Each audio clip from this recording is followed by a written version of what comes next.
नमस्कार मित्रों, स्वागत है आपका आपके अपने ऑनलाइन परिवार एग्जाम जी के सारे जीनियस लोगों का स्वागत है।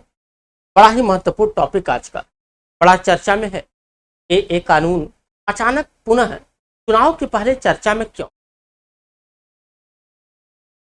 तो नागरिकता भारत में एकल है और यह ब्रिटेन से ली गई है।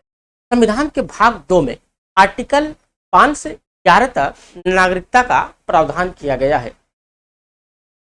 नागरिकता का प्रावधान 1955 के अधिनियम के अंतर्गत किया गया था। इसमें कुछ संशोधन किए गए सन 2019 में यह कहा गया कि जो प्रताड़ित लोग हैं, अल्पसंख्यक हैं, खास करके वो हिंदू हैं, बौद्ध हैं, जैन हैं, पारसी हैं, ईसाई हैं, यह लोग अगर किसी दूसरे देश में, खास करके अफगानिस्तान, पाकिस्तान और बांग्लादेश में रहते हैं और प्रताड़ित हैं, तो अगर वो भारत में आते हैं तो उन्हें भारत की नागरिकता दे दी जाएगी। फिर एक सवाल उठा कि इन लोगों की किसी प्रकार के दस्तावेज की आवश्यकता होगी कि नहीं। तो सरकार ने कहा कि लोगों को किसी प्रकार की दस्तावेज प्रस्तुत करने की आवश्यकता बिल्कुल भी नहीं होगी, इन्हें भारत की नागरिकता का प्रावधान दे दिया जाएगा।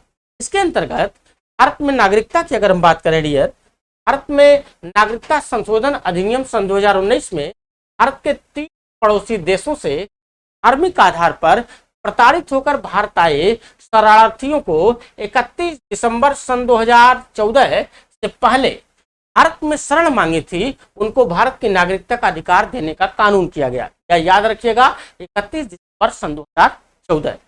3 देशों से आए हुए लोगों को मिलेगी। कहां से आए हैं? अफगानिस्तान से आए हैं, पाकिस्तान से आए हैं और बांग्लादेश से आए हैं। और खास करके इसमें अल्पसंख्यक, इन 3 देशों में अल्पसंख्यक 6 वर्गों को चिन्हित किया गया है। ये 6 वर्ग कौन से हैं? हिंदू हैं, सिख हैं, बौद्ध हैं, जैन हैं, पारसी हैं और ईसाई हैं।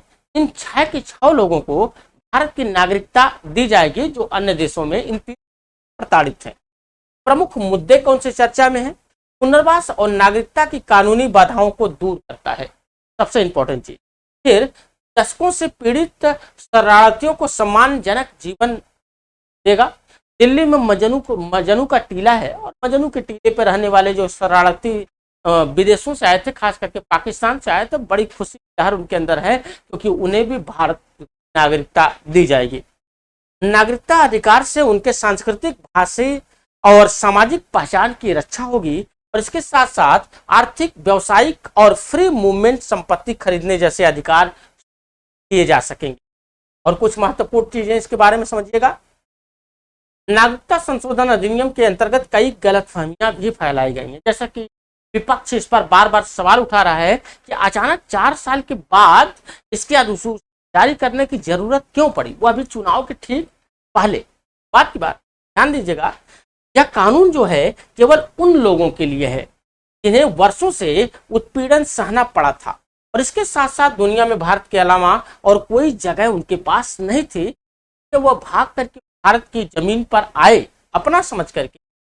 भारत के संविधान हमें यह अधिकार देता है कि मानववादी दृष्टिकोण के धार्मिक शरणार्थियों को मूलभूत अधिकार मिले और ऐसे शरणार्थियों को नागरिकता भी प्रदान की जा सके। भारत विश्व का सबसे बेहतरीन देश है और भारत का अंतर्राष्ट्रीय स्तर पर एक वर्चस्व है। वर्तमान सरकार के आने के बाद यह वर्चस्व और भी बढ़ा।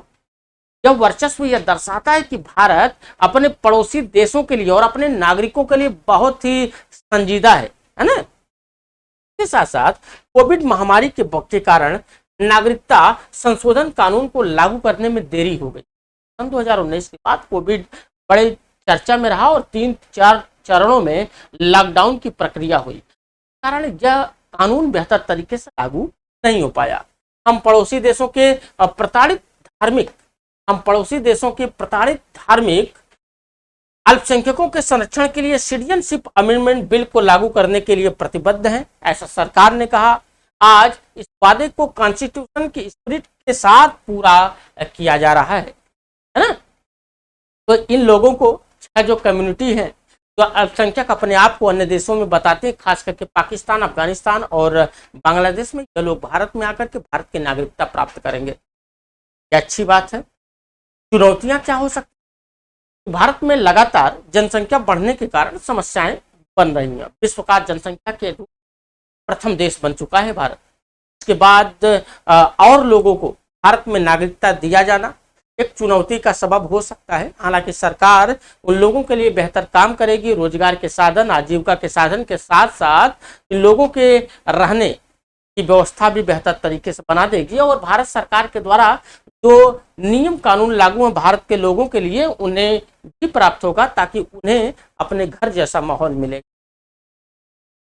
तो आप यहां तक सहमत हैं इस बात से कि इन 3 देशों के लोगों को 6 कम्युनिटी जो लोग हैं इन लोगों को भारत में नागरिकता दी जाएगी? अपने कमेंट जरूर बताएंगे कि आप सरकार के इस नियम से सहमत कहां तक हैं और खास करके इस चुनाव के दौरान इस सरकार को यह क्यों सूझा कि अधिसूचना को लागू करके भारत के नागरिकों के साथ साथ उन लोगों को भी नागरिक का दर्जा दिया जाएगा और इसके साथ साथ भारत सरकार की योजनाओं का लाभ भी उन्हें।